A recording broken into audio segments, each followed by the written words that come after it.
Therefore, what is said of Jesus Christ is nothing more than a Christological reinterpretation of the story of David.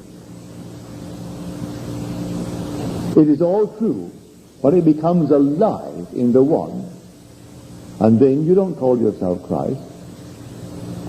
You don't call yourself by anything, but you do call David, David. You are still John, but you know who you are. Because if God is the father of David, and you have no doubt in your mind as to your relationship, then you are God. And you do not use the word Christ. You do not use the word Jesus. You are God.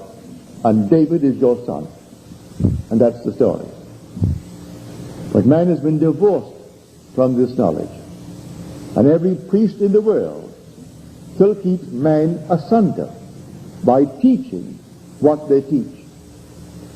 The day will come they will not be able to put you asunder from the one with whom you are joined and become one. The two become one. Let therefore no man put asunder what God has joined together. And he joins you to himself. And because he is the father of David, you have to be the father of David. But unless you actually believe that God is your own wonderful human imagination, and all things exist in your imagination, as all things exist in God, you're still worshiping a God outside of yourself. And you have been severed from your mate. For your maker is your husband. The Lord of hosts is his name. So anyone in this world who sees something other than God as husband, and not only husband, but one with him, that you be male or female, and you can turn to another source for your supply, another source for your power, then you do not know the being that you really are. But the day will come, you'll be called, and the Lord registers, records the people as he registers them. And he will say, this one and that one were born in her. Now, they give it the feminine, born in her. So, Zion becomes the mother. Where man is buried, which is really a tomb, the tomb becomes the womb. For out of that womb, you are going to be born. So Zion, which is Bethlehem, contains it all. And everyone is going to come out of Bethlehem. He is born in Bethlehem. Who is born? God is. So where David is buried, the Father is buried. For God himself enters death's door with those who enter. And he lays down in the grave with those who enter.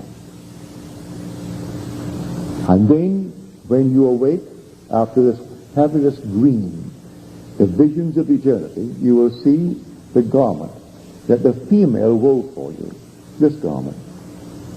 And then you come out of it completely, and you are born, and you are one with God. And the symbol of your union with God is the little child. And the confirmation that you are God comes daily. He is the Son of God, and he is your Son. And there is no disturbance whatsoever as to this conviction. Beyond any conviction you have in this world, no one can disturb this. You are the father of David. And he is the Son of God. So what is said of Jesus Christ as the Son of God, it was first said of David. And he said unto me, thou art my son. Today I have begotten thee.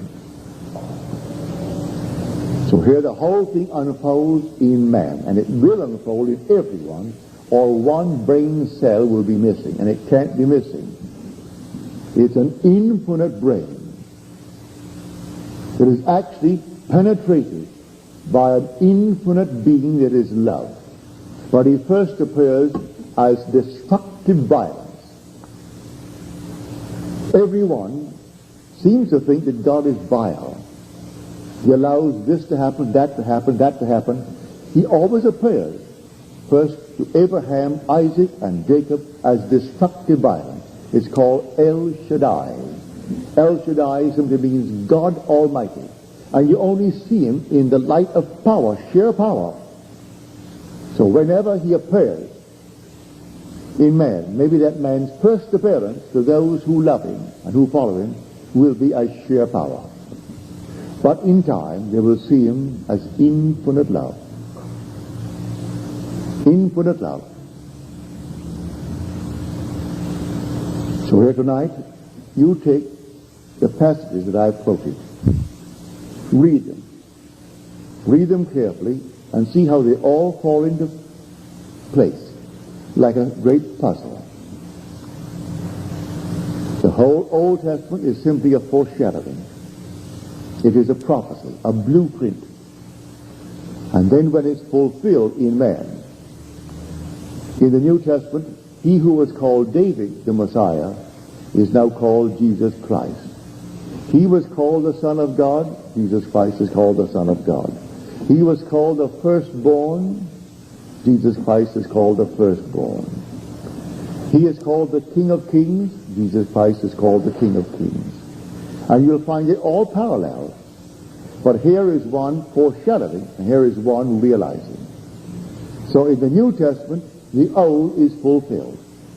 And we called that one, which was formerly called David, the son of Jesse. We called him now Jesus Christ, the Son of God. But the word Jesse means God, means I am, and God simply means I am.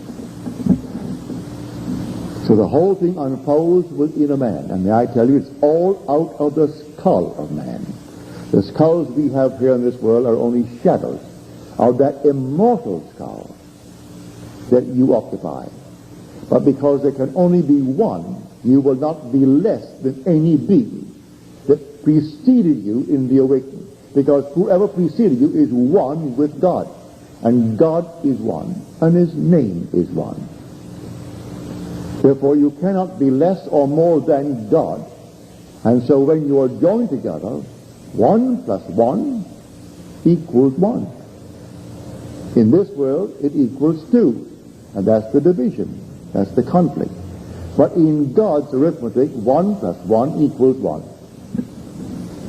And so whenever you are standing in the presence of infinite love, you will answer correctly. You're divinely prompted. You don't have to hesitate for 1 second. You will say, and as you say, you're embraced, and as you're embraced, you're fused, and as you're fused, you're united to the Lord. And he who is united to the Lord becomes one spirit with him. So one body, one spirit, one Lord, one God and Father of all. So here is an infinite brotherhood that together form God the Father. And as a father, there must be a son. And the son is David. And David is the symbol of humanity.